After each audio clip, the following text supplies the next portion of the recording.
बेंगलुरु धमाके का मैंगलोर कनेक्शन।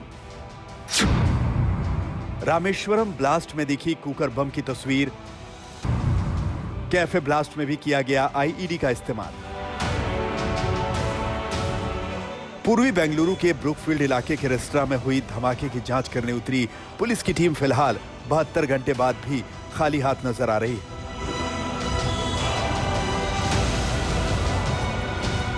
हालांकि बेंगलुरु पुलिस को इस तफ्तीश के लिए पूरी तरह से खुली छूट मिली हुई है।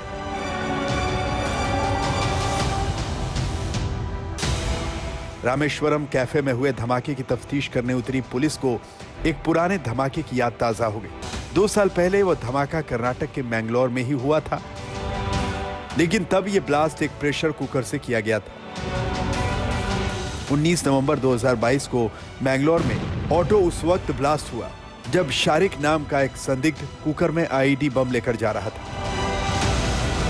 रामेश्वरम कैफे ब्लास्ट में जिस तरह आईईडी का इस्तेमाल किया गया था, साल 2022 में मैंगलोर में जो कुकर ब्लास्ट हुआ था, दोनों में काफी समानता है। रामेश्वरम कैफे धमाके में 10 लोग घायल हुए, जबकि मैंगलोर ब्लास्ट में 5 लोगों को गंभीर चोटें आई थी। मैंगलोर ब्लास्ट के सिलसिले में आरोपी शारिक का हैंडलर कर्नल नाम का शख्स था। सुरक्षा एजेंसियों के मुताबिक कर्नल कोड नेम हो सकता है। इस केस में अभी कर्नल समेत 3 लोग फरार हैं। पुलिस ने शारिक से लंबी पूछताछ की। रामेश्वरम कैफे के ठीक इस जगह पर जो आईईडी बम धमाका हुआ था और साल 2022 में मैंगलोर में ऑटो में कुकर में जो आईईडी ब्लास्ट हुआ था, उन दोनों में समानताएं हैं।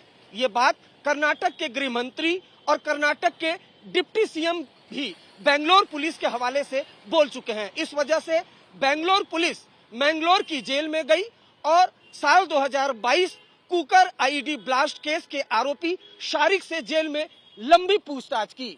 उसके अलावा एजेंसियों की नजर मैंगलोर की जेल में बंद लश्कर के आतंकी टी नासिर पर भी बनी हुई है।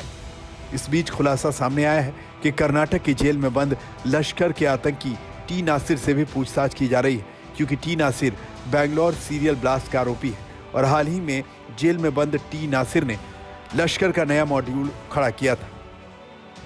टी नासिर भी कर्नाटक की जेल में बंद है। जेल में रहते हुए कैदियों का ब्रेन वॉश किया था। बेंगलुरु में बड़ा आतंकी हमला करने के लिए तैयार किया था। जेल से बाहर जाते ही कैदियों ने बेंगलोर में आतंकी हमले की साजिश रची थी। जुलाई 2023 में 6 लोगों को बेंगलोर पुलिस ने आईबी के साथ मिलकर गिरफ्तार किया था। बड़ी संख्या में हथियार और हैंड ग्रेनेड बरामद किए थे।